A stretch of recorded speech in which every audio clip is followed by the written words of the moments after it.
Shema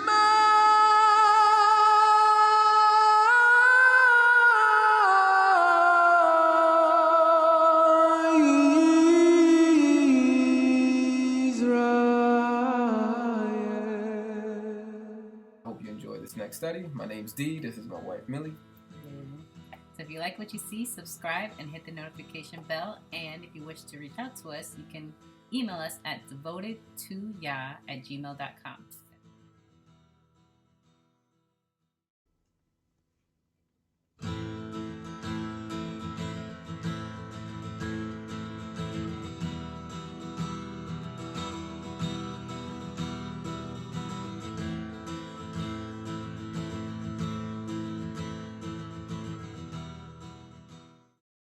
Interpretation. Understanding Hebrew prophetic literature involves recognizing and interpreting parallelism.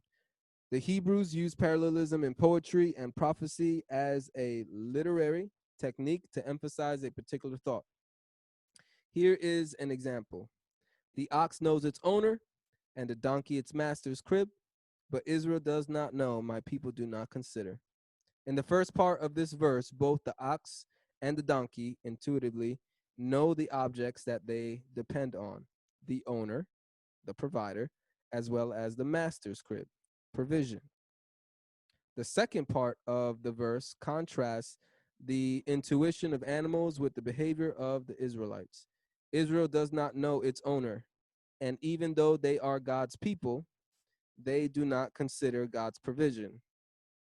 So it's not necessarily saying that Israel is literally, an animal. So again, it's poetry, allegory, metaphor, which is all throughout the book of Isaiah, and many of the prophets, they all use language like this. Our Messiah used it in the New Testament, and they're called parables. Some parables, or not necessarily, parables is a different subject. That's kind of a different subject. But within parables, sometimes there was poetic language. Where we at here? Thus, the second half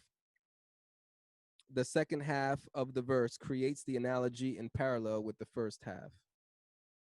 Okay. All right. Prophetic poetry uses colorful images that point to further meanings, unlike prose.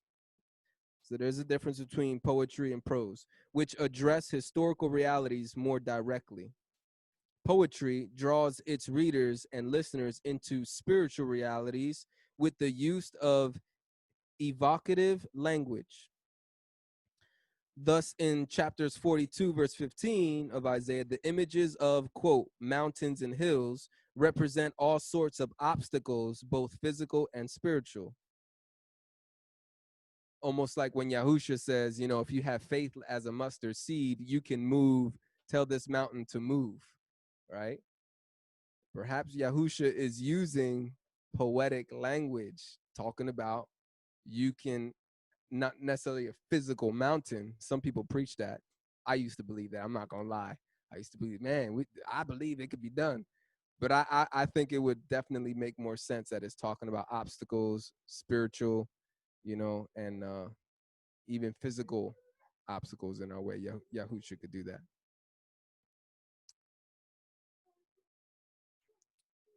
The exiles, so back to Isaiah, the exiles returned to Jerusalem. So again, this Isaiah 42 verse 15, talking about the mountains and hills, could be talking about obstacles, both physical and spiritual, to the exiles' return to Jerusalem. So as they're leaving Babylon, whatever obstacles they may be facing on their journey, they can overcome.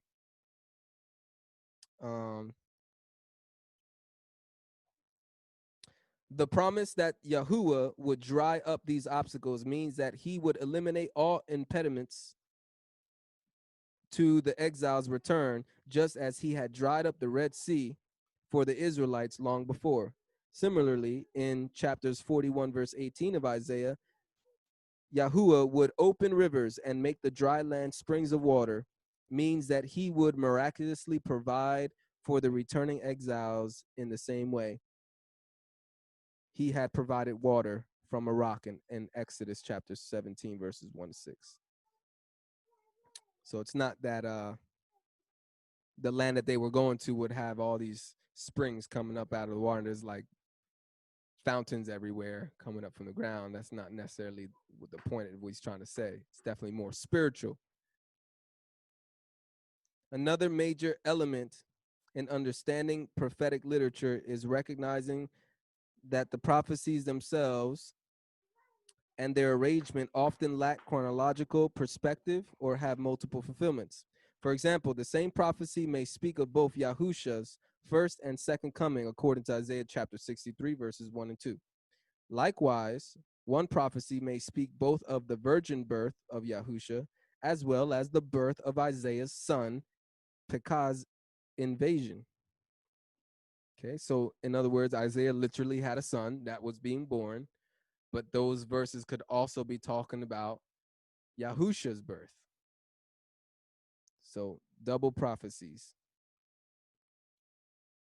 Moreover, an oracle about the servant of Cyrus, the Persians emperor of the 6th century, chapters 41, verses 1 to 29, may stand next to a prophecy concerning the servant Yahusha, chapters 42, verses 1 to 9. Ultimately, the interpretations of Yahusha and the New Testament authors provide a guide for interpreting the Old Testament prophecies. Last, we'll read this audience. As a prophet, Isaiah spoke to three historical timelines.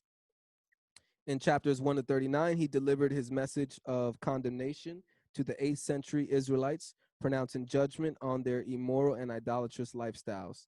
This judgment came quickly during Isaiah's ministry. For during Isaiah's ministry, Tiglath-Pileser III, which is around the mid 700s BC, set out to extend Assyria's rule into the west. So this judgment came quickly, for during Isaiah's ministry, Tiglath-Pileser III set out to extend Assyria's rule into the west, and in doing so, put pressure on Israel and Judah. In 722 BC, or around there, another Assyrian king, Sargon II, conquered the northern kingdom. Another thing to talk about this book is Israel had already been split into two kingdoms by this point. So that's why we'll see a lot of language of Isaiah saying the house of Israel or Israel versus Judah. I speak to Judah because he's literally talking sometimes to one, either the northern kingdom of Israel, which is the northern 10 tribes, which is called Israel, house of Israel, or Ephraim, or sometimes he's talking to the house of Judah, or Judah, which makes up the tribe of Benjamin and the tribe of Judah, and some of the Levites. The Levites were obviously scattered between both kingdoms. But this is language you'll see in the book of Isaiah as well. So the split had already occurred. All right. Only the nation of Judah was left. But Isaiah predicted that even Judah would fall, as much later it did in the later 580s BC. In chapters 40 to 55, Isaiah comforted the future generation of weary exiles. You see? He's comforting the future exiles. The Israelites who throughout who thought that God had forgotten them. Chapters 40, verse 27. In a brilliant series of prophecies, Isaiah presented the case that Israel's captivity was not due to the superiority of Babylon's idols, but to the disciplining rod of Israel's Lord, Yahuwah. Chapters 42, verse 23 to 25. Yahuwah chastises his children whom he loves, right? He predicted the exiles' return and encouraged them to rouse themselves, chapter 52, 1 to 10, to flee Babylon, chapters 48, 20 to 21, and to entrust their future to the Almighty Yahuwah, chapters 41, verse 14 to 20. Finally, in the third section, chapters 56 to 66, Isaiah exhorts the Israelites who had returned, or specifically the southern kingdom, the house of Judah, exhorted the the Judeans or the Yahudim who had returned to the land. This was the period before the temple was rebuilt, according to chapters 58, verse 12, chapter 61, verse 4, 64, verse 10. Or perhaps while it was being rebuilt, chapter 66, verse 1. Isaiah encouraged these Yahudim, Judeans, to put away greed, chapter 56, verse 9 to 11. Self-indulgence, chapter 56, verse 12. Idolatry, chapter 57, 3 to 10. Cynicism, chapter 57, 11 to 13. And hypocritical self-righteousness, chapter 58, verses 1 to 5. Hypocritical self-righteousness, which is something Yahusha commands us, encourages us against as well, according to Matthew chapter 23. He actually tells his disciples and a multitude to keep the law without hypocrisy. Don't follow the teachers because they're hypocrites. But he also predicted that the community would be split between true and false worshipers. Nothing new under the sun. Chapters 65 and 66. The complete restoration of Israel was still to come. Chapters 49, verse 8 to 26. We are still waiting for the restoration of Israel. This is a prophecy that has not been fulfilled yet. Hence, why we can say that the law hasn't been done away with yet. There's still a lot of prophecies yet to be fulfilled. The promised Messiah would appear in the future. Chapter 61, verses 1 to 3. Yes, he did appear in his first coming, but we're waiting for another appearance where he will appear as a ruling, reigning king, not as a suffering servant. Okay, his first coming, he came as a humble, suffering servant. When he comes a second time, he's coming as a very confident, angry, righteous, warlike king. Then Gentiles would join Israel's. I love this last sentence here. I'm going to put some emphasis on this. Then Gentiles would join Israel's godly remnant to become the servants of Yahuwah. Isaiah chapter 56, verse 3, 65, verse 1, 15, and 16.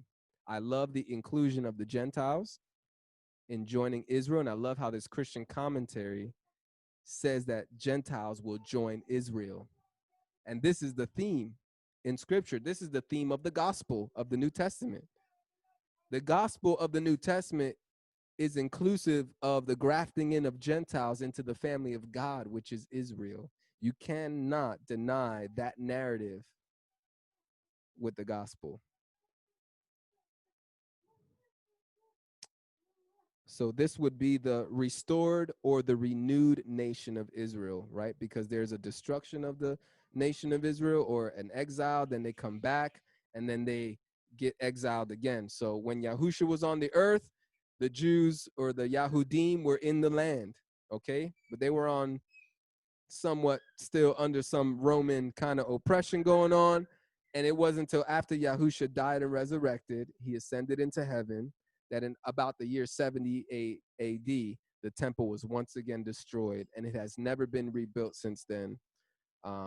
But we did have somewhat of what seems to be a beginning to the restoration.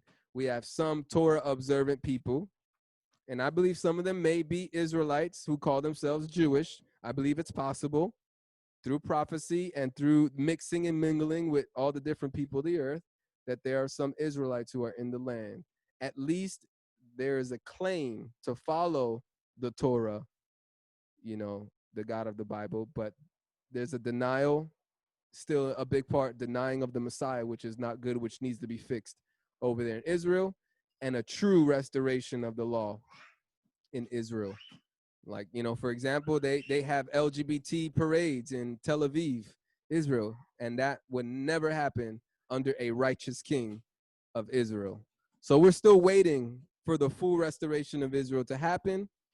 But according to this commentary, it's rightfully interpreting that Isaiah is speaking of a prophecy that Gentiles will be grafted into Israel. They will join Israel, and Israel will be restored under the right king. The ultimate